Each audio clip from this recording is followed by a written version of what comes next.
என்னாச்சு? இன்னும் கொஞ்ச நேரம் தாக்குப்படி நான் வந்துட்டே இருக்கேன்.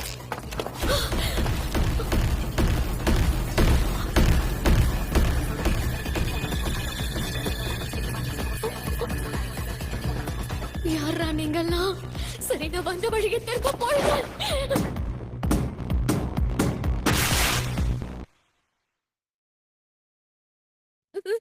எப்படி இருக்கீங்க மனித பெண்ணே? ஓ, நாங்க எல்லாரும் செர்போனியன்ஸ். நாங்க செர்போராங்கிற கிரகத்துல இருந்து வந்திருக்கோம். நீங்கெல்லாம் ஏலியன்ஸா? கவலையப்படாதீங்க, நாங்க எல்லாரும் மனுஷங்க கூட ஃப்ரெண்ட்லியா இருப்போம். மண்ணாங்கட்டி, உங்க ஊர்ல ஃப்ரெண்ட்ஸா இருக்கலாம்னு சொல்லிட்டு இப்படிதான் பொண்ணுங்களை அம்மனமாக்கி வேடிக்கை பார்த்துட்டு இருப்பீங்களா?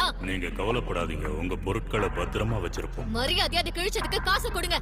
கட்டி போட்டு என்னடா வேடிக்கை பாக்குறீங்க? என்ன ஊத்து